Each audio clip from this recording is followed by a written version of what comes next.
Hello everyone, welcome to our channel accounting hill. आज की class में हम स्टार्ट करेंगे अपना डे नंबर 13 और इसमें आज का टॉपिक बहुत ही ज़्यादा इम्पोर्टेंट और बहुत ही ज़्यादा इंटरेस्टिंग है। आज हम टॉपिक करेंगे treatment of accumulated profits and losses. देखो, मैंने इसको इम्पोर्टेंट क्यों बोला? इम्पोर्टेंट इसलिए बोला क्योंकि आज जो हम पॉइंट्स कवर अप करेंगे, जैसे workman compensation reserve, investment fluctuation reserve, ये सारे टॉपिक्स आपके लिए बहुत इंपॉर्टेंट है।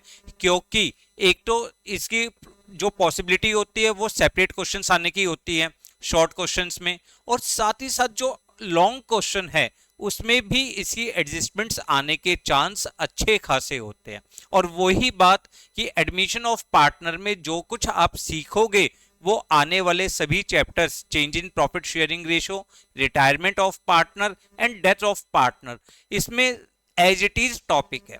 तो आज की क्लास भी बहुत ही इंटरेस्टिंग होने वाली है। तो पिछली क्लास की तरह आज भी आप अपने सारे नोट्स को, सारे कंसेप्ट को अच्छी तरह अपनी नोटबुक में नोट डाउन करोगे और साथ ही साथ इनकी प्रैक्टिस भी करोगे।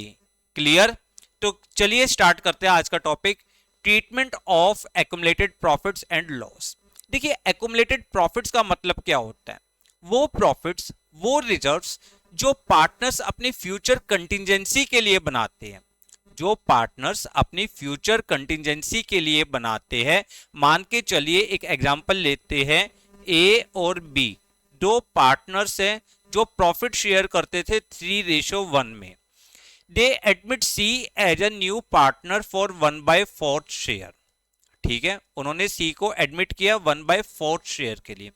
Eight the time of admission of the C, जब सी एडमिट हो रहा है तो उस टाइम में बैलेंस शीट में कुछ एक्युमुलेटेड प्रॉफिट्स है, जिसे जैसे हम कह सकते हैं जनरल रिजर्व, उसकी कोई फिगर होगी, या आपके पास हो सकता है वर्कमैन कंपनसेशन रिजर्व हो, या इन्वेस्टमेंट फ्लक्चुएशन रिजर्व हो, प्रॉफिट एंड लॉस का क्रेडिट बैलेंस हो, प्रॉफिट एंड लॉस का क्रेडिट बैलेंस हो। ये सारी चीजें आपके लिए क्या है? एक्युमुलेटेड प्रॉफिट्स, वो सारे रिजर्व्स जो पार्टनर ने अपने प्रॉफिट में से, ए और बी ने पास्ट में अपने प्रॉफिट में से कुछ रिजर्व एक साइड रख दिए थे, ताकि आने वाली फ्यूचर कंटिजेंसी, अगर फ्यूचर में कोई प्रॉब्लम्स होती है तो हम उसमें इनका यूज कर सके। ठीक है, अब ये सारे प्रॉफिट्स किससे बिलोंग करते थे? ए और बी से। क्यों? क्योंकि ए और बी ने अपना सारा प्रॉफिट्स पास्ट में डिस्ट्रीब्यूट नहीं किया था, उसमें से कुछ रिजर्व इन्होंने बना के रखे। अब ये रिजर्व, क्या इसमें सी का कोई शेयर हो सकता है? आप खुद कॉमन सेंस लगाओ कि यार, जो मेहनत सी के आने से पहले ए और बी का प्रॉफिट था वो तो ए और बी में ही मिलना चाहिए, उसमें सी का तो कोई भी रोल नहीं होना चाहिए। इसी तरीके से अगर कोई बैलेंस शीट में ऐसे एक्युमुलेटेड लॉस है जो अभी तक पूरी तरीके से राइट ऑफ नहीं हुए, जैसे profit and loss debit balance हो, ठीक है, या आपके पास कोई डेफर्ड रेवेन्यू एक्सपेंडिचर है, जैसे एडवर्टाइजमेंट सस्पेंस अकाउंट, ठीक है, ये वो लॉसेस है जो अभी तक पूरी तरीके से राइट ऑफ नहीं हुए। क्या सी इन लॉस को बियर करना चाहेगा? आंसर क्या है? नहीं। तो याद रखिए, जो भी एक्युमुलेटेड प्रॉफिट्स है, जो भी एक्युमुलेटेड लॉस है, they are related to old partner. वो किससे बिलोंग करते हैं? ओल्ड पार्टनर से बिलोंग करते हैं। इसलिए उनको हमेशा हम पार्टनर, जब भी फर्म में कोई चेंजेस आता है तो उसको हम हमेशा ओल्ड प्रॉफिट शेयरिंग रेशो में उसका ट्रीटमेंट करते हैं। सबसे पहले लॉजिक को ध्यान से समझना, क्योंकि ये पुराने पार्टनर से रिलेटेड आइटम होता है, इसलिए इनका ट्रीटमेंट भी पूरा ओल्ड प्रॉफिट शेयरिंग रेशो में किया जाएगा। क्लियर है बेटा? कंफर्म? चलिए सर, ये तो पॉइंट क्लियर है। अब देखते हैं सर इनको किस तरीके से करते हैं। सबसे पहले, अगर मान के चलिए कोई भी आपके एक्युमुलेटेड प्रॉफिट्स है, अगर आपके कोई भी एक्युमुलेटेड प्रॉफिट्स है, for accumulated profits, for accumulated profits.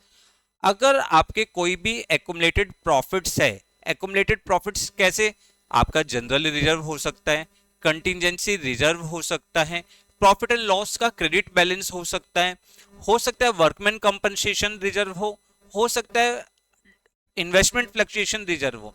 अब दो पॉइंट्स को आप छोड़ दीजिए। कौन से दो पॉइंट्स को सर? एक तो वर्कमैन कंपनसेशन रिजर्व और एक इन्वेस्टमेंट फ्लक्चुएशन रिजर्व।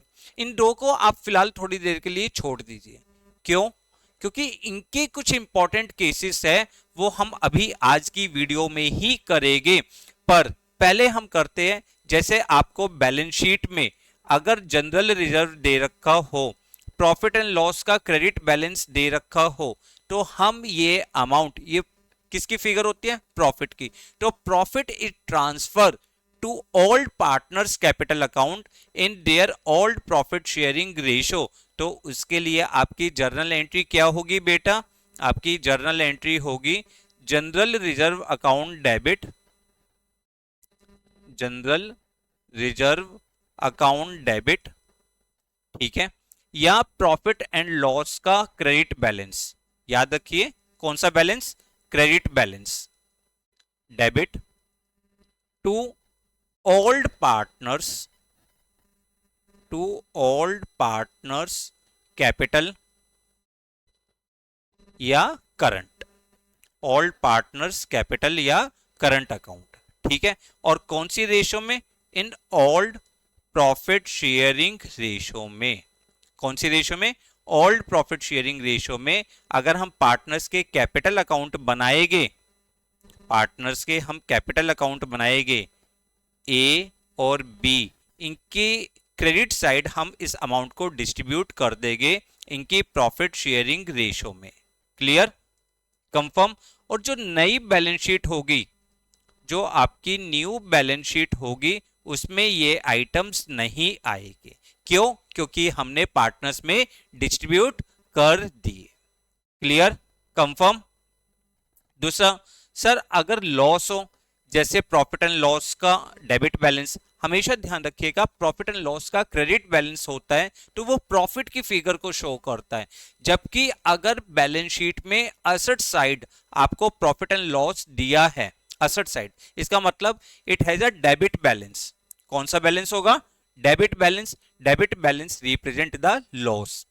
या एडवर्टाइजमेंट सस्पेंस अकाउंट है, ये दोनों फिगर्स आपके लिए किसकी फिगर्स है? लॉस की फिगर है।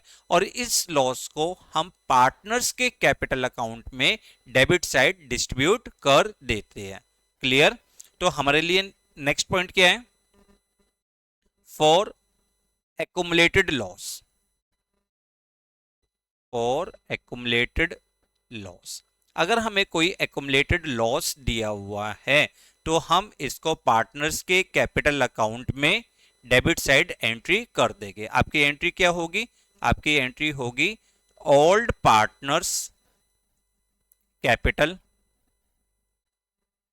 या करंट। देखो बार बार रिपीट कर रहा हूं, बच्चे अक्सर क्या है, भूल जाते हैं करंट अकाउंट को। अगर आपको क्वेश्चन में कहीं पर भी उसने क्लैरिफाई कर रखा है कि partners have the fix capital method, ठीक है, तो आपकी एंट्री ये सारी कहां पे होगी? करंट अकाउंट में। To profit and loss, to profit and loss account. कौन सा बैलेंस था ये? डेबिट बैलेंस था। याद रखो, सिर्फ आपको हिंट के लिए लिख रहा हूं, आपको लिखना नहीं है debit balance. To advertisement suspense account, to advertisement suspense account या डेफर्ड रेवेन्यू एक्सपेंडिचर आपको दे रखा है, ये लॉस की फिगर है, इसलिए हम इसको ओल्ड प्रॉफिट शेयरिंग रेशो में राइट ऑफ कर देंगे। ये कहां पे आएगा? पार्टनर्स के कैपिटल अकाउंट में डेबिट साइड, और नई बैलेंस शीट में इसकी कोई भी एंट्री नहीं होगी। तो हमने क्या सीखा? हमने सीखा कि अगर कोई भी एक्युमुलेटेड प्रॉफिट्स है, कोई भी एक्युमुलेटेड प्रॉफिट्स है, तो they are transfer to credit side of the old partners capital account, और अगर कोई भी एक्युमुलेटेड लॉसेस है तो they are debited to old partners capital account in their old profit sharing ratio. Clear? तो एक बार रिपीट कर रहा हूं, अगर मेरी हैंडराइटिंग नहीं समझ में आई तो अब नोट कर लीजिए, for distributing reserves and accumulated profits हमारी एंट्री क्या होगी, general reserve account debit, reserve fund account debit, profit and loss account debit to all partners capital account in their old profit sharing ratio. और अगर कोई accumulated loss है तो old partner, यहां पे ओल्ड लिखना है, ये ओल्ड गलत आ गया, old partners capital account debit to profit and loss to advertisement suspense account in their old profit sharing ratio. Clear, confirm. कई बार क्या होता है एग्जाम में आपको एम्प्लॉय प्रोविडेंट फंड भी दिया होता है, एम्प्लॉय प्रोविडेंट फंड, आपको क्वेश्चन के अंदर बैलेंस शीट में liability side employee provident fund दिया होता है, बच्चे इसको भी रिजर्व मान लेते हैं, this is not a reserve, this is a liability. ये क्या है आपके लिए, ये आपके लिए है लायबिलिटी, और जो ये लायबिलिटी होती है ये लायबिलिटी आप अनटच रखोगे, आप इसको टच नहीं करोगे। एम्प्लॉय प्रोविडेंट फंड या ये ESI पेबल लिखा होगा, appearing in the balance sheet in the liability side of the balance sheet are not distributed, ये कभी भी डिस्ट्रीब्यूट नहीं होगी among all partners as they are not reserve, ये रिजर्व नहीं है, दे आर स्टेचुअरी लाइबिलिटीज, ये वो लाइबिलिटीज है जो फर्म को पे करनी है। अगर इसमें कोई भी चेंजेस आता है तो वो हम रिवैल्यूएशन अकाउंट के थ्रू करेंगे। क्लियर, तो ये बहुत इंपॉर्टेंट पॉइंट है जो आपको याद रखना है कि employee provident fund is treated as an external liabilities, होती है एक्सटर्नल लाइबिलिटीज है, कोई भी अगर चेंजेस आता है तो it is treated through the revaluation account, revaluation account के थ्रू हम इसका ट्रीटमेंट करेंगे। Clear, confirm. चलो एक क्वेश्चन, छोटा सा एक क्वेश्चन करते हैं। X and Y are partners sharing profit and losses in the ratio 3:2। क्या रेशियो है, 3:2। ठीक, balance sheet and extract of their balance sheet was as follow. Balance sheet में क्या दिया है, एम्प्लॉय प्रोविडेंट फंड, मैंने आपको बताया ये आपके लिए क्या होगा, लाइबिलिटीज होगा, आप इसको टच नहीं करोगे। Contingency reserve, profit and loss और जनरल रिजर्व, ये पार्टनर्स के कैपिटल अकाउंट में क्रेडिट साइड डिस्ट्रीब्यूट कर देंगे इनका टोटल। एडवर्टाइजमेंट एक्सपेंडिचर अकाउंट जो दिया हुआ है यानी डेफर्ड रेवेन्यू एक्सपेंडिचर, ये पार्टनर्स के कैपिटल अकाउंट में डेबिट साइड, तो आपकी एंट्री क्या होगी, आपकी एंट्री होगी contingency reserve, contingency reserve debit, कितना 2700। Profit and loss account debit, क्योंकि ये भी प्रॉफिट की फिगर है, 18,000। General reserve account debit, general reserve account debit कितना 30,000 to X capital and to Y's capital. इनका जो भी टोटल है, कितना टोटल हुआ 50,700, उसको आप डिस्ट्रीब्यूट कर दोगे कौन सी रेशो में, 3:2 में।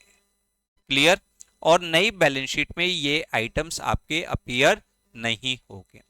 दूसरा क्या है, एडवर्टाइजमेंट एक्सपेंडिचर अकाउंट आपको दिया हुआ है, यानी ये आपके लिए कौन सी फिगर है, एक्युमुलेटेड लॉस की, एक्युमुलेटेड लॉस की है ना भैया, तो पार्टनर्स के कैपिटल अकाउंट में डेबिट साइड ट्रांसफर कर दो, आपकी एंट्री होगी X debit, X capital debit, Y's capital debit to advertisement expenditure account, to advertisement expenditure account. आप 6,000 रुपीज को 3:2 की रेशो में राइट ऑफ कर दोगे। क्लियर, यानी ये हो जाएगा 3600 एंड 2400। इसको आप खुद कर लीजिएगा, कर लोगे ना, 10,140 अगर आप डिवाइड करोगे मल्टीप्लाई बाय 3 तो ये आ जाएगा आपके लिए 30,400, 140 था ना, 420 and 20,280. Is it clear? Confirm. Calculation में भी अगर प्रॉब्लम हो सकती है कैलकुलेशन में, बट आप इसको ध्यान से कंसेप्ट को समझिए। कंसेप्ट क्या है कि अगर कोई भी एक्युमुलेटेड प्रॉफिट्स आपको दिया हुआ है तो आप उसको पार्टनर्स के कैपिटल अकाउंट में क्रेडिट साइड डिस्ट्रीब्यूट कर दोगे, और कोई भी एक्युमुलेटेड लॉस दिया है तो पार्टनर्स के कैपिटल अकाउंट में डेबिट साइड। बट कौन सी ratio? Old profit sharing ratio.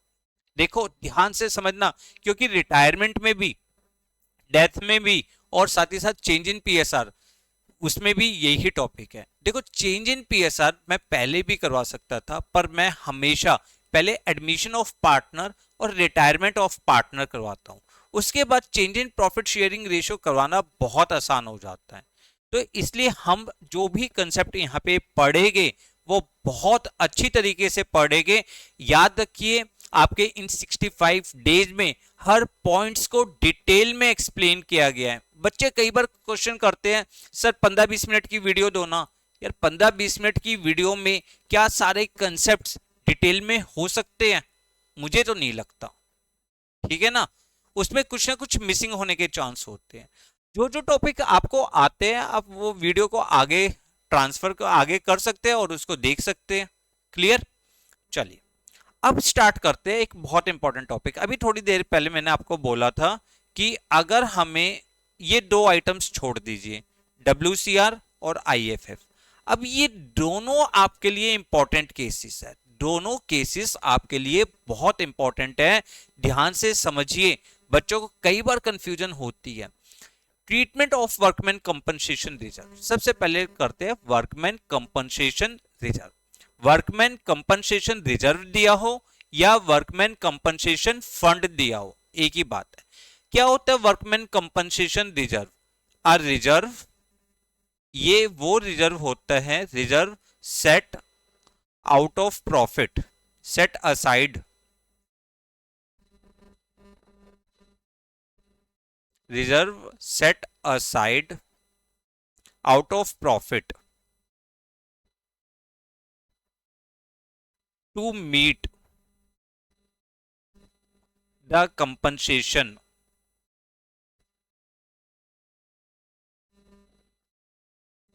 paid to worker in case of accident। Meaning क्या हुआ सर? मीनिंग हुआ कि आपकी फर्म में, मान के चलो आपकी फैक्ट्री में बहुत सारे लेबर काम करते हैं, बहुत सारे। अब अगर कुछ बाय चांस कोई मिसहैपनिंग हो जाए, कोई एक्सीडेंट हो जाए और उसमें हमें वर्कर को कुछ कंपनसेशन पे करना पड़े, तो ऐसी कंटीजेंसी को पहले से ही मीट करने के लिए we maintain workman compensation reserve. उसके लिए हम क्या बनाते हैं? Workman compensation reserve. ये प्रॉफिट का ही पार्ट होता है जो हमने फ्यूचर कंटीजेंसी, अगर फ्यूचर में कोई एक्सीडेंट में हमें पार्ट वर्कर को पे करना पड़े तो उसके लिए पार्टनर्स क्या करते हैं? मेंटेन करते हैं वर्कमैन कंपनसेशन रिजर्व। अब ये वर्कमैन कंपनसेशन रिजर्व है तो एक्युमुलेटेड प्रॉफिट्स का पार्ट, बट इसका ट्रीटमेंट करते समय आप हमेशा चेक करोगे क्या इसके अगेंस्ट कोई क्लेम तो नहीं है। अगर क्लेम है तो उस क्लेम का ट्रीटमेंट कैसे करेंगे वो अब हम सीखते हैं, ठीक है। इसके लिए हम एक एग्जांपल बनाते हैं। A and B are partners sharing profit in the ratio 2:1। क्या प्रॉफिट शेयरिंग रेशियो है? 2:1। They admit C as a new partner for 1/6 share. An extract of the balance sheet at the time of admission of C is workman compensation reserve आपको दिया हुआ है 60,000 rupees, ठीक है। आपको क्या बताएं? ए और बी दो पार्टनर है, 2:1 की रेशो है। उन्होंने सी को एडमिट किया फॉर 1/6 शेयर। तो जब हमने उसको एडमिट किया उस टाइम बैलेंस शीट में वर्कमैन कंपनसेशन रिजर्व था आपका 60,000 रुपीज। अब जब भी क्वेश्चन के अंदर वर्कमैन कंपनसेशन रिजर्व दिया हुआ हो तो आप नीचे एडजस्टमेंट्स पढ़ोगे, क्या उसके अगेंस्ट कोई क्लेम है या नहीं। अगर क्लेम है तो कितना है, ठीक है ना। क्लेम है तो कितना है। यहाँ पे कुछ केसेस बनते हैं। जैसे पहला केस है कि आपको नीचे देयर इज नो इंफॉर्मेशन, आपको कोई भी इंफॉर्मेशन गिवन नहीं है। There is no information given below, आपको कोई इंफॉर्मेशन नहीं है, सिर्फ बैलेंस शीट में लिखा है वर्कमैन कंपनसेशन रिजर्व 60,000 रुपीज, ठीक है। या there is no claim against the workman compensation reserve, अगर हमारे लिए वर्कमैन कंपनसेशन रिजर्व में कोई भी क्लेम नहीं है, वर्कमैन कंपनसेशन रिजर्व में कोई भी क्लेम नहीं है, तो हम क्या ट्रीटमेंट करेंगे, हम ट्रांसफर कर देंगे, ट्रांसफर अमाउंट ऑफ WCR, जो वर्कमैन कंपनसेशन रिजर्व का अमाउंट है, transfer to credit side of old partners capital account. जहां पे मैं कैपिटल लिखता हूं वहां करंट अकाउंट अपने आप ले लेना, क्योंकि अगर फिक्स कैपिटल मेथड है तो करंट अकाउंट होगा। In old profit sharing ratio transfer the amount of workman compensation reserve to credit side of old partners के कैपिटल अकाउंट में हम क्रेडिट साइड डिस्ट्रीब्यूट कर देंगे। तो हमारी एंट्री क्या होगी, हमारी एंट्री होगी workman compensation reserve account debit, कितना 60,000 टू ए टू बी, और किस रेशो में, ओल्ड प्रॉफिट शेयरिंग रेशो में। ओल्ड प्रॉफिट शेयरिंग रेशो कितनी है, 2:1, तो यानी ए के कैपिटल अकाउंट में क्रेडिट हो जाएगा 40,000, बी के कैपिटल अकाउंट में क्रेडिट हो जाएगा 20,000, और नई बैलेंस शीट में ये आइटम नहीं आएगा। ध्यान से समझो, अगर वर्कमैन कंपनसेशन रिजर्व आपको बैलेंस शीट में दिया हुआ है, नीचे कोई भी इंफॉर्मेशन नहीं है या कोई भी उसके अगेंस्ट क्लेम नहीं है, तो हम सारा का सारा WCR जो वर्कमैन कंपनसेशन रिजर्व है सभी पार्टनर्स में, ओल्ड पार्टनर्स में डिस्ट्रीब्यूट कर देंगे इन their old profit sharing ratio. ये क्या था, केस नंबर 1। अब केस नंबर 2 कि अगर क्लेम है, सर अगर क्लेम है तब क्या करेंगे, तो चेक करेंगे क्लेम का अमाउंट कितना है। क्लेम के अमाउंट की यहां पे 3 पॉसिबिलिटी हो सकती है। Claim is less than WCR, claim जो है आपके रिजर्व से कम हो। Claim is equal to WCR, claim जो है वर्कमैन कंपनसेशन रिजर्व के इक्वल हो। या claim is more than WCR, claim जो है वर्कमैन कंपनसेशन रिजर्व से ज्यादा हो। 3 पॉसिबिलिटी हो सकती है। पहली पॉसिबिलिटी लेते हैं, if the claim on the account of workman compensation is estimated ₹18,000, यानी क्लेम जो है, claim is less than WCR, आपका क्लेम जो है वर्कमैन कंपनसेशन रिजर्व से कम है। तो सर अब क्या करें, अब हम करेंगे जितना हमारा क्लेम है उतना अमाउंट लाइबिलिटीज में ट्रांसफर करता हूं, ठीक है। जितना क्लेम है उतना अमाउंट WCR से ट्रांसफर कर दो लाइबिलिटीज में, और बैलेंस अमाउंट को पार्टनर्स में डिस्ट्रीब्यूट कर दीजिए। यानी क्या कहा है मैंने, transfer amount equal to claim, transfer from WCR to liability and balance amount is credited to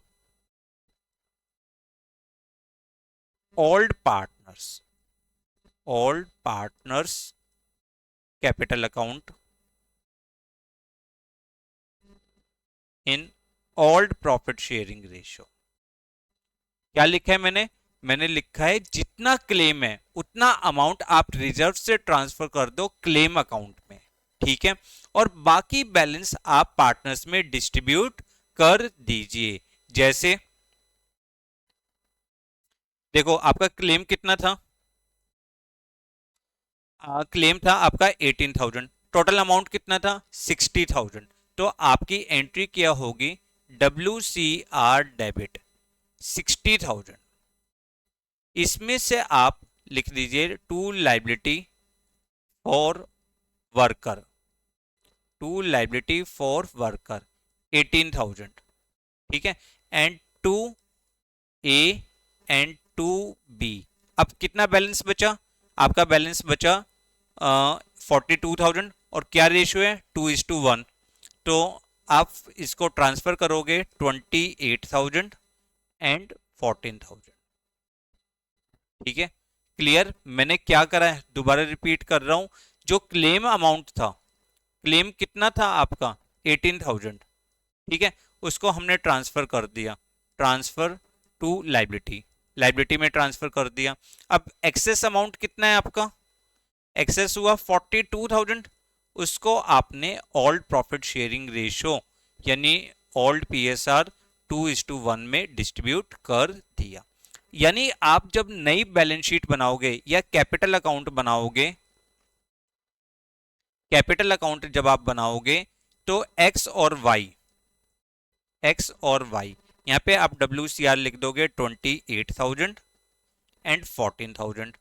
और जो नई बैलेंस शीट होगी आपकी, नई बैलेंस शीट होगी, वहां पे आप लिख दोगे वर्कमैन कंपनसेशन क्लेम या लाइबिलिटी फॉर वर्कर कितना 18,000।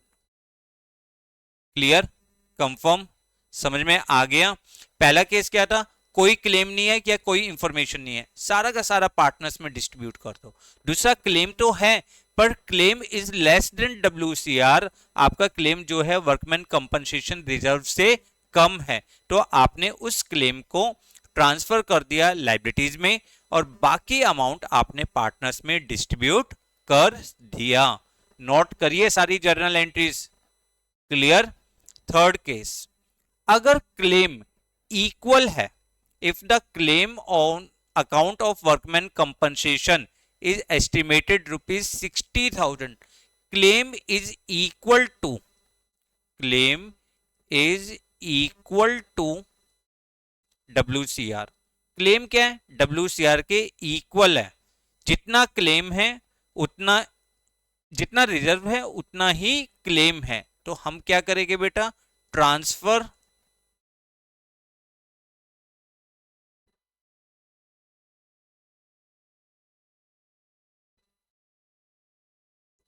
ट्रांसफर ₹60,000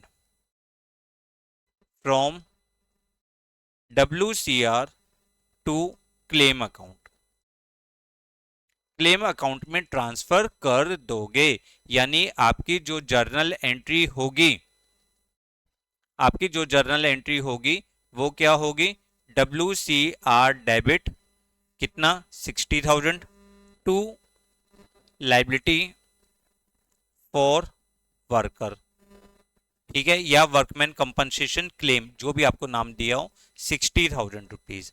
और आपकी नई बैलेंस शीट में, जो आपकी न्यू बैलेंस शीट बनेगी after the admission of C, वहां पे आप लिख दोगे लाइबिलिटी फॉर वर्कर 60,000।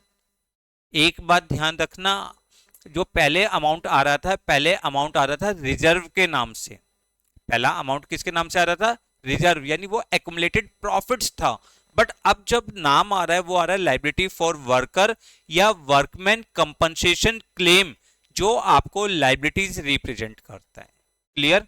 तो हमने सेकंड थर्ड केस क्या पढ़ा कि अगर क्लेम जो है वो इक्वल टू वर्कमैन कंपनसेशन है तो सारा का सारा वर्कमैन कंपनसेशन रिजर्व ट्रांसफर कर देंगे क्लेम अकाउंट में, कैपिटल अकाउंट में कोई एंट्री नहीं आएगी।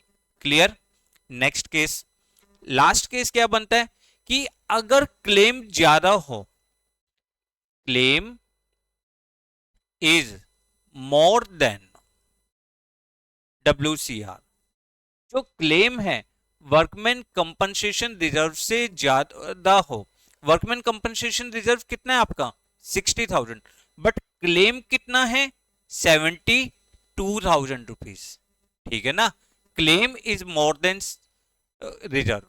तो इस सिचुएशन में हम क्या करेंगे, ट्रांसफर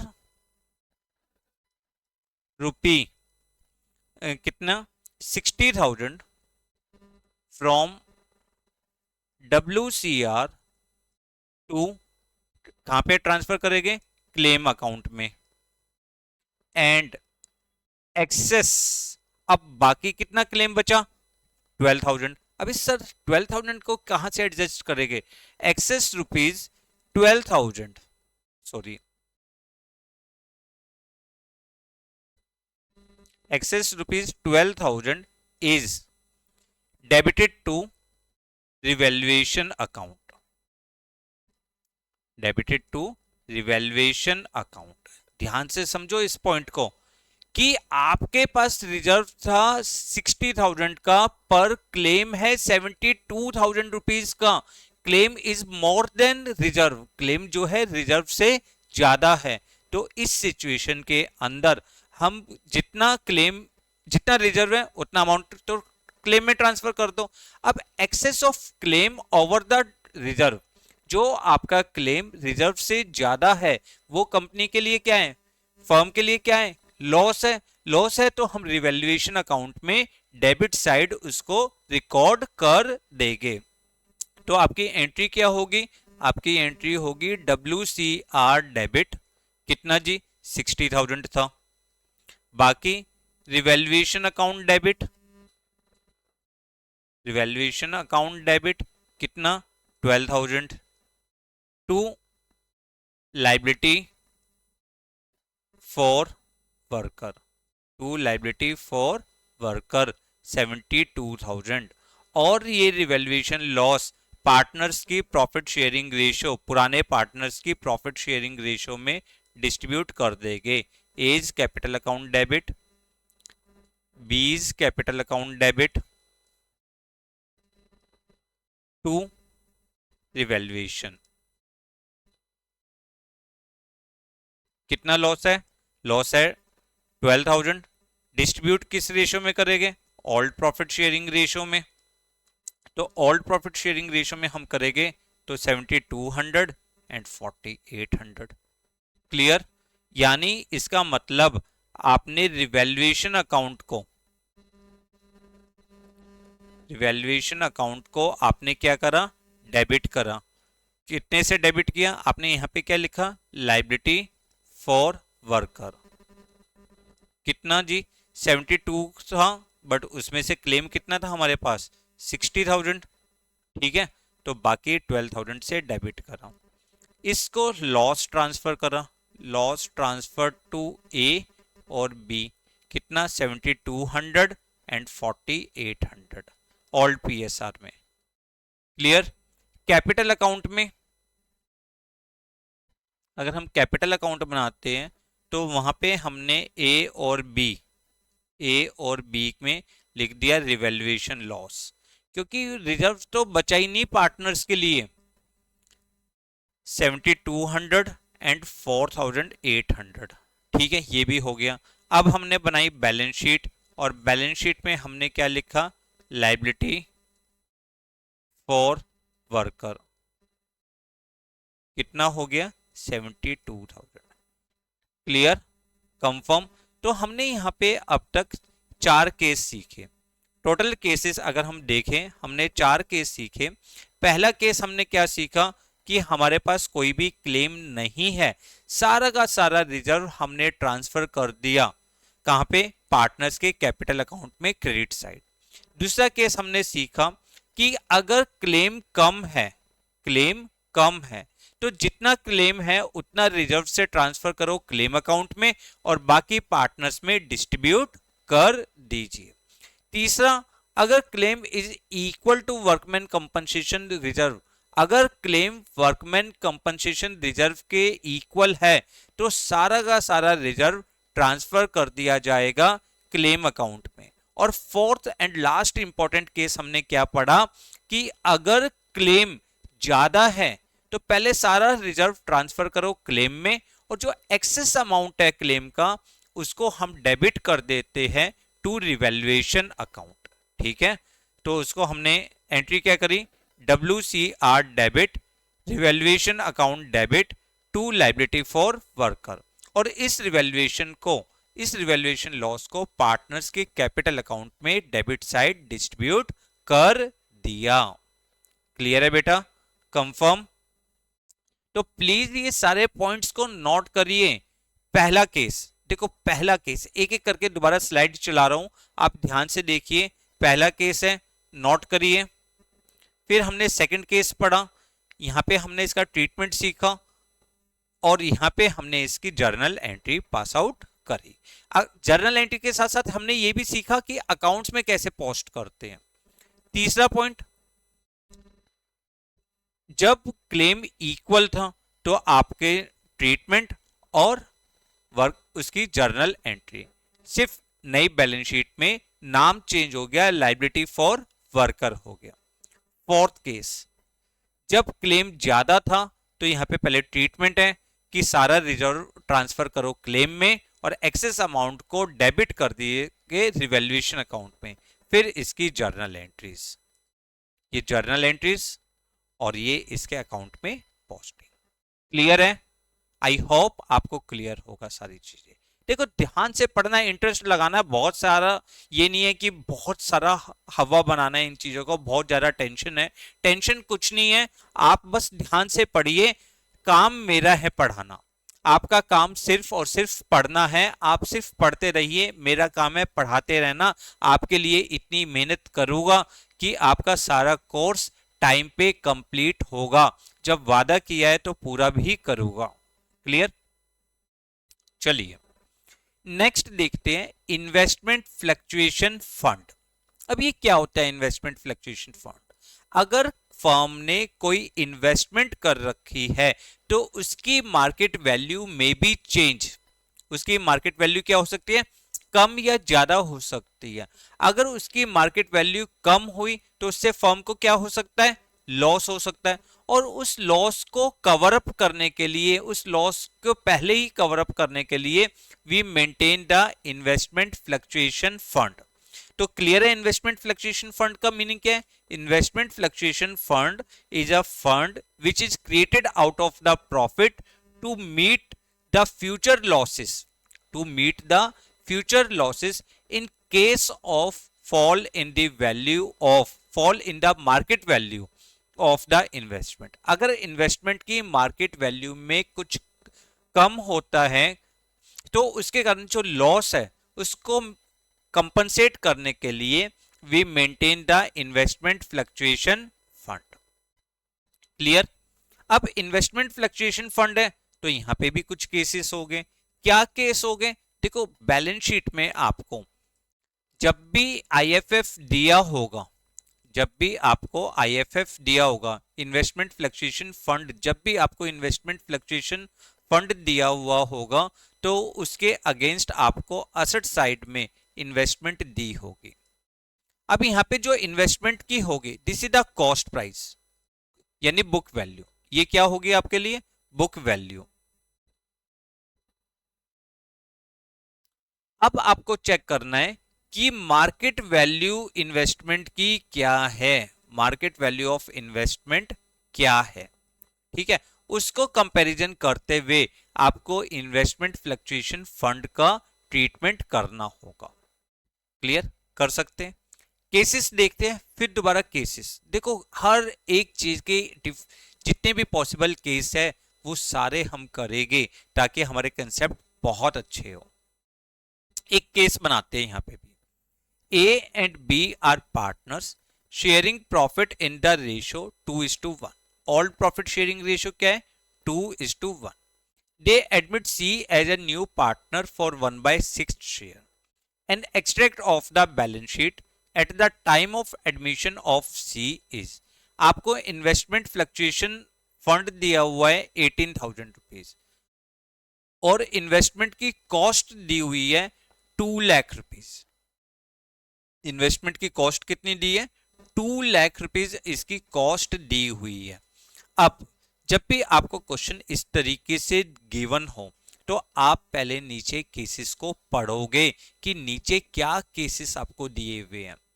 जैसे सबसे पहला केस लेते हैं सेम क्वेश्चन में, if there is no information, कोई भी इंफॉर्मेशन गिवन नहीं है, if there is no information given, कोई भी इंफॉर्मेशन गिवन नहीं है relating to the market value of investment, investment की मार्केट वैल्यू से रिलेटेड कोई भी इंफॉर्मेशन गिवन नहीं है, तो हम क्या करेंगे, हम ट्रांसफर कर देंगे, transfer amount of IFF investment fluctuation fund to credit side, to credit side of old partners capital account, old partners capital account in old profit sharing ratio, यानी आपकी एंट्री क्या हुई, आपकी एंट्री हुई investment fluctuation fund debit to A to B, आपके investment fluctuation fund कितना है 18,000, उसको 2:1 यानी 12,000 एंड 6,000, इसमें आप मतलब 2:1 में डिस्ट्रीब्यूट कर दिया। क्लियर? ध्यान से इस कंसेप्ट को समझना। मैंने क्या बोला है कि अगर आपकी इन्वेस्टमेंट फ्लक्चुएशन फंड 18,000 है और नीचे कोई भी इंफॉर्मेशन गिवन नहीं है, if there is no information given below the question, adjustments में कोई भी एडजस्टमेंट्स नहीं है, तो सारा का सारा जो workman compensation investment fluctuation fund है ओल्ड पार्टनर्स में डिस्ट्रीब्यूट कर दोगे। आपका जब कैपिटल अकाउंट बनेगा, कैपिटल अकाउंट आप जब बनाओगे तो यहां पर ए और बी आप लिख दोगे IFF 12,000 रुपीज एंड 6,000 रुपीज, ठीक है। और न्यू बैलेंस शीट, जो आपकी नई बैलेंस शीट बनेगी वहां पे IFF तो खत्म हो जाएगा और जो इन्वेस्टमेंट है, इन्वेस्टमेंट की value 2 lakh as it is रहेगी, यानी हम एज्यूम कर लेंगे कि there is no change in the market value of the investment, आपकी मार्केट वैल्यू में कोई भी चेंज नहीं हुआ, ठीक है।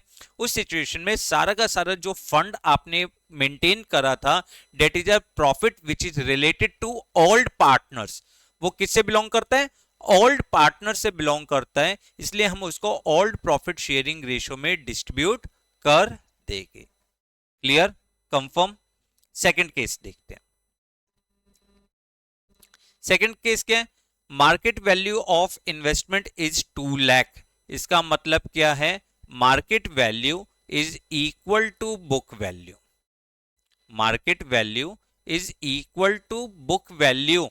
मैंने अभी तो बताया है कि अगर कोई भी इंफॉर्मेशन गिवन नहीं होती उस सिचुएशन में हम मान के चलते हैं there is no change in market value of investment, इसका मतलब क्या है, सेम एज केस नंबर 1, जैसे केस नंबर 1 पढ़ा है बिल्कुल सेम ट्रीटमेंट है। अगर there is no change in market value, market value में कोई चेंज नहीं है तो ठीक है।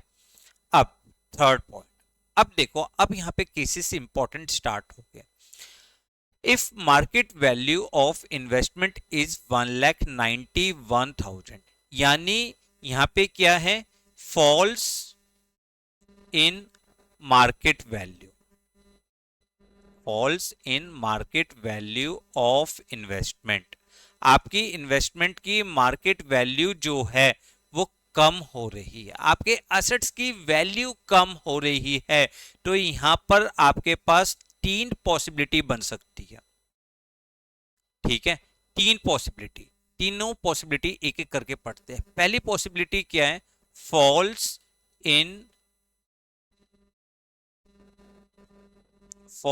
इन market value of investment is less then IFF, आपके इन्वेस्टमेंट फ्लक्चुएशन रिजर्व से वैल्यू जो है वो कम डाउन हुई, आपकी वैल्यू कम तो ही इन्वेस्टमेंट की। जैसे इस क्वेश्चन में आप देखिए आपकी इन्वेस्टमेंट की कॉस्ट कितनी है 2 लाख, मार्केट वैल्यू कितनी है 1,91,000, यानी कितनी वैल्यू कम हुई आपकी 9,000 रुपीज कम हुई, जबकि आपका इन्वेस्टमेंट फ्लक्चुएशन फंड कितना बना हुआ है 18,000। यानी पहली पॉसिबिलिटी आपके लिए आई कि falls in market value of investment is less then IFF, आपके आईएफएफ से कम है। ठीक है, क्लियर, कंफर्म। अब सेकंड पॉसिबिलिटी लेते हैं। सेकंड पॉसिबिलिटी क्या होगी? सेकंड पॉसिबिलिटी है कि falls in market value of investment is equal to IFF. आपकी मार्केट वैल्यू कम हुई, पर वो इतनी कम हुई जितना आपका आईएफएफ था, जितना आपका आईएफएफ था। जैसे मैं आपको केस आगे का केस बता रहा हूं, आपकी यहाँ पे मार्केट वैल्यू कितनी है 1,82,000, कितनी मार्केट वैल्यू कम हुई, कितनी इन्वेस्टमेंट की वैल्यू कम हुई है 18,000 रुपीज, 18,000 ही तो आपका रिजर्व था। ठीक है, तो हमारा सेकंड केस क्या होगा, जब आपकी मार्केट वैल्यू जो है वो कम हुई इक्वल टू आईएफएफ। ठीक है, clear. Third case, third case क्या होगा बेटा? थर्ड केस में आपने सीखना है कि falls in market value of investment is more then IFF. आपके फंड से ज्यादा वैल्यू कम हो गई, आपका फंड था 18,000 का, पर आपकी जो मार्केट वैल्यू है मान के चलिए 1,70,000 हो गई, मान के चलिए 1,70,000। अब यहां कितनी वैल्यू कम हुई 30,000, जबकि आईएफएफ क्या था 18,000। तो इन तीन डिफरेंट सिचुएशन में हम किस तरीके से क्वेश्चंस को सॉल्व करेंगे एक एक करके समझते हैं। अगर मान के चलिए आपकी मार्केट वैल्यू जितनी डिक्लाइन हुई है आईएफएफ उससे ज्यादा था, तो कोई प्रॉब्लम वाली बात नहीं है। आप क्या करोगे इस सिचुएशन में, ट्रांसफर रुपी कितना कम हुआ 9,000 फ्रॉम आईएफएफ। ठीक है, IFF to investment, transfer rupee 9,000 from IFF to investment account में ट्रांसफर कर दोगे। ठीक है, और बाकी बचा हुआ and rupee balance amount, and balance amount is credited to old partners capital account, old partners capital account in old PSR। Sir ये क्या बोला, थोड़ा सा तो समझाओ डिटेल में, डिटेल में समझना है ना, समझते हैं। पहले तो ट्रीटमेंट लिख लेना, इसलिए जरूरी है ताकि आप नोट्स बना रहे हो ना तो वहां पे आपके काम आ जाए। अब देखो आपकी वैल्यू, आपको लॉस कितने का हुआ, आपको लॉस हुआ सर ओनली 9,000 का, आपका ऑलरेडी रिजर्व कितना था 18,000 का, तो ये लॉस आपका एडजस्ट हो जाएगा आपके आईएफएफ से। कितना एडजस्ट हो गया आपका 18,000 रुपए लॉस, सॉरी 18,000 में से आपका 9,000 रुपए लॉस रिकवर हो गया, बाकी कितना बचा 9,000, उसको पार्टनर्स में डिस्ट्रीब्यूट कर दीजिए। आपकी एंट्री क्या होगी, आपकी एंट्री होगी investment fluctuation fund debit, how much 18,000, उसमें से टू इन्वेस्टमेंट, इन्वेस्टमेंट अकाउंट में जो लॉस हो रहा है वहां से कवर अप हो गया 9,000, बचा कितना, बचा आपका 9,000। तो वो ओल्ड पार्टनर्स में उनकी प्रॉफिट शेयरिंग रेशो जो 6,000 रुपीज है, 6,000 उसको ओल्ड पीएसआर में, कौन सी पीएसआर है ओल्ड 2:1, 2:1 यानी 4,000, सॉरी ये गलत लिख दिया, कितना बैलेंस बचा था आपका 9,000 ही बैलेंस बचा है।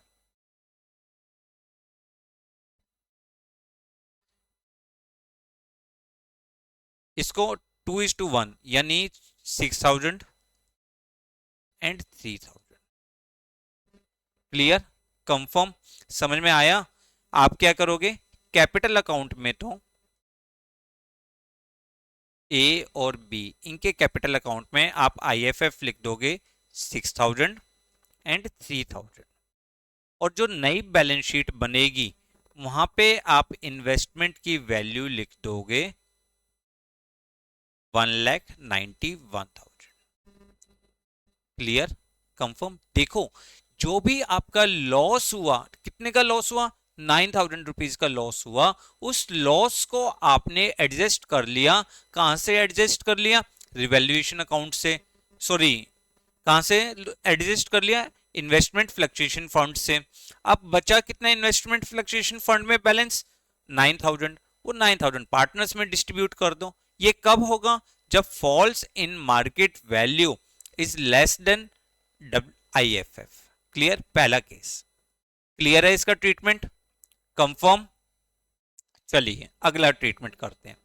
अब क्या है, market value of investment is 1,82,000 rupees. इसका मतलब क्या हुआ सर, इसका मतलब हुआ कि आपकी जो falls in value of investment, falls in value of investment is equal to IFF. आपकी मार्केट वैल्यू कितनी है, 1,82,000, कितने से रिड्यूस हुई है इन्वेस्टमेंट, 18,000 रुपीज से। आपका आईएफएफ भी कितना है, 18,000 रुपीज। तो क्या करेंगे सर, तो अब भी कोई टेंशन वाली बात नहीं है। क्यों, ट्रांसफर रुपी 18,000, जितना आपको लॉस हुआ from IFF to investment account, कहां पे ट्रांसफर कर देंगे, इन्वेस्टमेंट अकाउंट। जो भी आपका लॉस हुआ वहां पे हम इसको एडजस्ट कर रहे हैं। तो आपकी एंट्री क्या बनेगी, आपकी एंट्री बनेगी IFF account debit to investment, IFF account debit to investment account 18,000 rupees. अब की बार पार्टनर्स के लिए कुछ भी नहीं बचा, नहीं बचा कोई नहीं। बट जब नई बैलेंस शीट आप बनाओगे, न्यू बैलेंस शीट आप बनाओगे, वहां पे आप लिख दोगे इन्वेस्टमेंट 18,000 रुपीज। कितनी, सॉरी, इन्वेस्टमेंट की वैल्यू जो नई वैल्यू है 1,82,000 रुपीज। Clear, confirm. तो सेकंड केस में आपने क्या पढ़ा, if falls in market value of investment is equal to IFF, तो सारा आईएफएफ ट्रांसफर कर दो इन्वेस्टमेंट अकाउंट में, पार्टनर्स में कुछ नहीं मिलेगा। आपकी इन्वेस्टमेंट नई बैलेंस शीट में 1,82,000 रुपीज हो जाएगी। फर्म को जो 18,000 रुपए का लॉस हो रहा था वैल्यू कम होने की वजह से, वो आपका आईएफएफ से एडजस्ट हो गया। क्लियर। थर्ड केस, अगर आईएफएफ वो फॉल्स इन मार्केट वैल्यू जो है वो ज्यादा हो जाए, अब की बार मार्केट वैल्यू आपकी कितनी है, 1,70,000, कितना रिड्यूस हो रहा है, 30,000 रिड्यूस हो रहा है सर। ठीक है ना, कितना रिड्यूस हो रहा है, 30,000 रुपीज। तो यहां पे क्या है, falls in market value of investment is more than IFF. अब क्या करें, क्या करें अब सर, आईएफएफ में तो सिर्फ और सिर्फ 18,000 रुपए है, लॉस कितने का हुआ, 30,000 का। तो सर 18,000 तो आप आईएफएफ से एडजस्ट कर लोगे, ठीक है, मान गए। अब बचे कितने, 12,000। तो 12,000 कहां से हो गए, जब कुछ नहीं है तो रिवैल्यूएशन अकाउंट को हम क्या कर देंगे, डेबिट कर देंगे। तो हमारा ट्रीटमेंट क्या होगा बेटा, हमारा ट्रीटमेंट होगा transfer whole amount of IFF to investment account. सारा अमाउंट हम ट्रांसफर कर देंगे, कहां पे ट्रांसफर कर देंगे, इन्वेस्टमेंट अकाउंट में। And excess of loss, excess of वो falls in value, falls in value of investment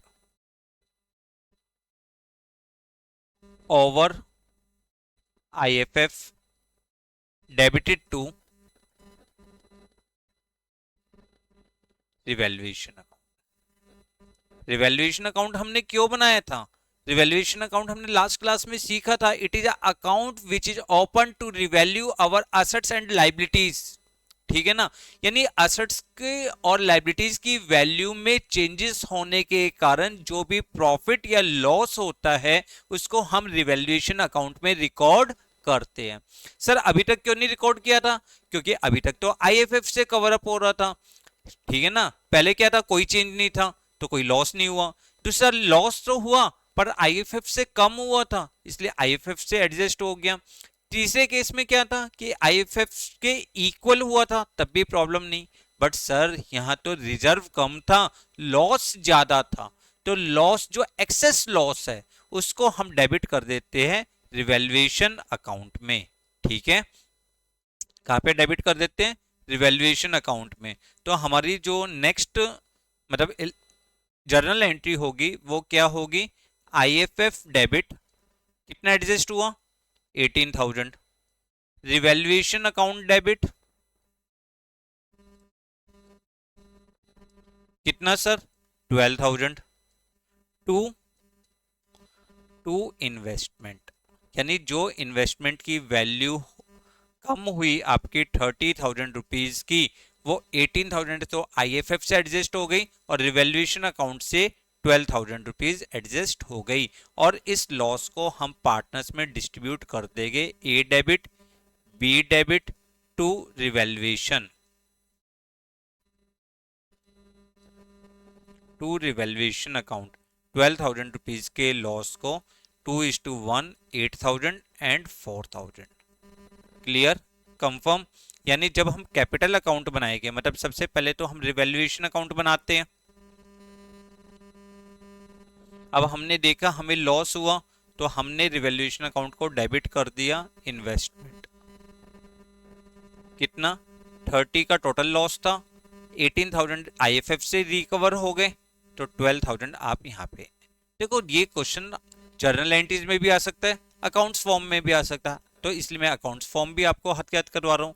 और जो ये लॉस है, इस लॉस को ट्रांसफर करते हैं A और B में, 12,000 rupees in their all profit sharing ratio 8,000 and 4,000।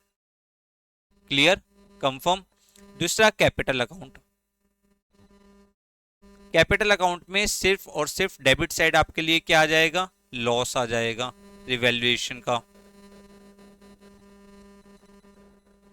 कितना 8,000 एंड 4,000। और जो आपकी नई बैलेंस शीट है, जो आपकी नई बैलेंस शीट है, वहां पे आपकी इन्वेस्टमेंट की वैल्यू आ जाएगी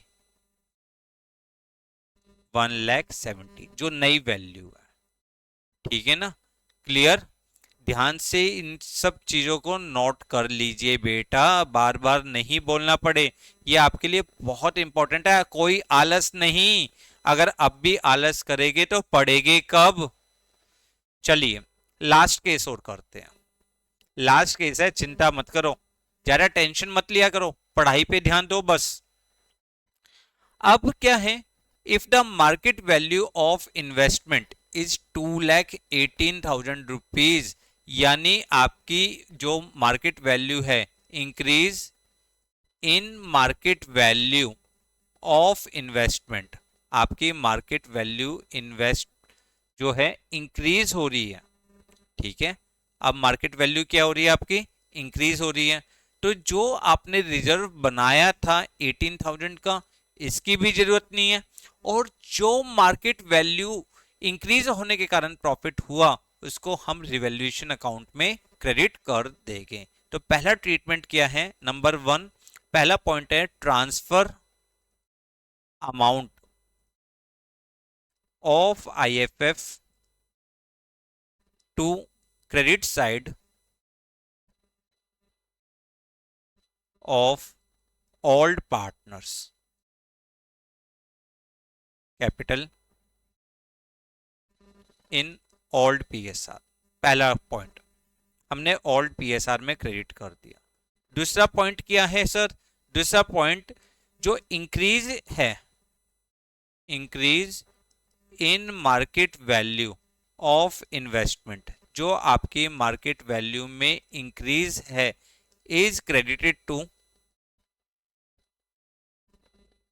रिवैल्यूएशन अकाउंट, उसको हम रिवैल्यूएशन अकाउंट में क्रेडिट कर देंगे। क्लियर? तो आपकी जो जर्नल एंट्री बनी, आपकी जर्नल एंट्री क्या बनी बेटा?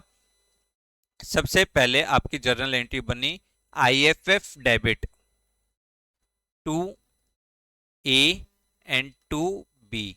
कितने का आईएफएफ था आपका? 18,000 रुपीज का आईएफएफ था। क्या रेशो थी? 2:1, यानी 12,000 एंड 6,000। सेकंड क्या हुई? सेकंड जो आपको प्रॉफिट हुआ, तो उसके लिए आपके असेट्स की वैल्यू इंक्रीज हो रही है। Investment account debit to revaluation, investment account debit to revaluation account. कितना सर? कितने का गेन हुआ था? बाई चांस ये भी 18,000 का ही हुआ था, ठीक है ना? और अल्टीमेटली इस प्रॉफिट को आप ट्रांसफर कर दोगे revaluation account debit to A and to B, 18,000 rupees in their old profit sharing ratio 12,000 and 6,000। Clear? इसका मतलब आप रिवैल्यूएशन में, जब आप रिवैल्यूएशन अकाउंट बनाओगे, वहां क्रेडिट साइड आप लिख दोगे इन्वेस्टमेंट। कितना? 18,000 जितना भी इंक्रीज हुआ, और इसका प्रॉफिट ट्रांसफर कर दोगे, प्रॉफिट ट्रांसफर टू ए और बी 12,000 एंड 6,000। पहला पॉइंट, ठीक है। फिर दूसरा पॉइंट देखो, दूसरा पॉइंट क्या है आपके लिए? कैपिटल अकाउंट मेंटेन करना। कैपिटल अकाउंट में आप ए और बी में दो चीजें, पहले तो आईएफएफ 12,000 एंड 6,000, और फिर रिवैल्यूएशन वो भी 12,000 एंड 6,000। और तीसरा, जब आप नई बैलेंस शीट बनाओगे तो वहां पे आप इन्वेस्टमेंट को लिखोगे, इन्वेस्टमेंट 2,18,000, 2,18,000। क्लियर? कंफर्म? थक गए? कोई नहीं, पढ़ना तो पड़ता ही है। तो हमारे यहाँ पे हमने क्या क्या केस पढ़े? हमने पहला केस पढ़ा, कोई इंफॉर्मेशन नहीं थी, अगर कोई चेंज नहीं हुआ तो, या इन्वेस्टमेंट की वैल्यू में कोई चेंज नहीं हुआ, सारा रिजर्व ट्रांसफर कर दो credit side of the partners. दूसरा, मार्केट वैल्यू कम हुई बट आईएफएफ से कम रिड्यूस हुआ, तो जितना रिड्यूस हुआ उतना इन्वेस्टमेंट फ्लक्चुएशन फंड से ट्रांसफर करेंगे इन्वेस्टमेंट अकाउंट में, बाकी पार्टनर्स में डिस्ट्रीब्यूट कर देंगे। तीसरा केस क्या था? मार्केट वैल्यू जो है, reduce in market value is equal to IFF, तो जितना आईएफएफ का अमाउंट है वो सारा का सारा इन्वेस्टमेंट में ट्रांसफर कर दो, फर्म को ना प्रॉफिट हुआ ना लॉस हुआ।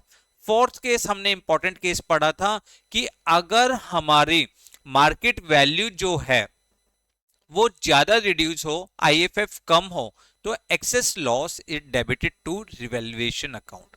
और फिफ्थ केस, अगर हमारी इन्वेस्टमेंट की वैल्यू इंक्रीज हो रही है तो आईएफएफ को भी डिस्ट्रीब्यूट कर दो, और जो आपका रिवैल्यूएशन में क्रेडिट कर दीजिए जितना भी इंक्रीज हो रहा है। चलिए आप सारे पॉइंट्स को नोट करिए, मैं एक एक करके आपको सारे पॉइंट्स दोबारा से दिखा रहा हूं, जिनका भी रह गया तो वो एक बार पॉइंट को नोट कर लीजिए। पहला पॉइंट था कि आपका मार्केट वैल्यू में कोई भी इंफॉर्मेशन नहीं थी, तो हमने सारा का सारा पार्टनर्स में डिस्ट्रीब्यूट कर दिया। दूसरा, सेम है मार्केट वैल्यू, तब भी वही सेम ट्रीटमेंट था। तीसरा, आपकी वैल्यू रिड्यूस होना स्टार्ट हुई। पहला पॉइंट क्या था कि आपकी वैल्यू कम रिड्यूस हुई, तो आपने अमाउंट को ट्रांसफर करा, जितनी रिड्यूस हुई उतना इन्वेस्टमेंट में ट्रांसफर करा और बैलेंस अमाउंट को पार्टनर्स में क्रेडिट कर दिया। ठीक है, नोट करिए हर एक चीज को। फिर अगर इक्वल टू आईएफएफ है, falls in value of investment is equal to IFF, सारा अमाउंट आपने रिजर्व इन्वेस्टमेंट में ट्रांसफर कर दिया। ठीक है, क्लियर। और फिर था कि अगर false in value of investment is more then IFF, तो सारा अमाउंट आईएफएफ का हमने कहां ट्रांसफर करा, इन्वेस्टमेंट अकाउंट में, और एक्सेस अमाउंट जो था, जितना भी एक्सेस अमाउंट था वो आपने क्रेडिट वो डेबिट कर दिया। किसमें डेबिट कर दिया, रिवैल्यूएशन अकाउंट में डेबिट कर दिया। Clear, confirm.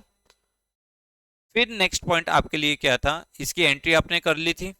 फिर next point and last point आपका था कि अगर आपकी मार्केट वैल्यू इंक्रीज हो रही है तो हमारा क्या ट्रीटमेंट है, आईएफएफ भी पार्टनर्स में डिस्ट्रीब्यूट कर दो और जो इन्वेस्टमेंट पे गेन हो रहा है वो रिवैल्यूएशन अकाउंट में क्रेडिट कर दीजिए। ठीक है, क्लियर, कंफर्म। तो आपने आज क्या क्या सीखा, आपने सीखा जनरल रिजर्व का ट्रीटमेंट, एक्युमुलेटेड प्रॉफिट्स का ट्रीटमेंट, एक्युमुलेटेड लॉस का ट्रीटमेंट, और बहुत सारे इंपॉर्टेंट केसेस जो वर्कमैन कंपनसेशन रिजर्व से रिलेटेड थे या आपके इन्वेस्टमेंट फ्लक्चुएशन रिजर्व से रिलेटेड थे। क्लियर। अब आपके एडमिशन ऑफ पार्टनर के सारे कंसेप्ट कंप्लीट, सारे कंसेप्ट कंप्लीट। क्लियर। तो अब हमें करना क्या है, अब हमें करनी है प्रैक्टिस। नेक्स्ट क्लास में हम करेंगे लॉन्ग क्वेश्चंस की प्रैक्टिस।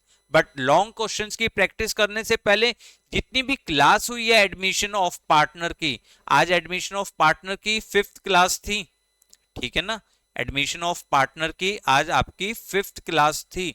तो जितनी भी 5 क्लासेस, जैसे हमने सीखा न्यू प्रॉफिट शेयरिंग रेशियो निकालना, ट्रीटमेंट ऑफ गुडविल निकालना, ठीक है, ट्रीटमेंट ऑफ गुडविल, फिर उसके बाद हमने सीखा रिवैल्यूएशन अकाउंट, फिर हमने सीखा आज accumulated profits and loss account. ये सारे पॉइंट्स आपको बहुत अच्छी तरीके से पढ़कर रखने हैं। नेक्स्ट क्लास में हम कुछ लॉन्ग क्वेश्चंस करेंगे। देखो क्लास तो लंबी होगी क्योंकि इस मोमेंट पे पढ़ रहे हैं तो क्लास लंबी होगी, बट 100% फ्रूटफुल होगी। बहुत ज्यादा फायदा मिलेगा आपको इस क्लास से, तो प्लीज ध्यान से पढ़िए। ठीक है, वीडियो को लाइक और शेयर करने में यार कंजूसी मत करा करो। नेचुरल अब बहुत मेहनत होती है, तो प्लीज आपका एक काम तो बनता है, लाइक और शेयर जरूर करिए। Thanks a lot for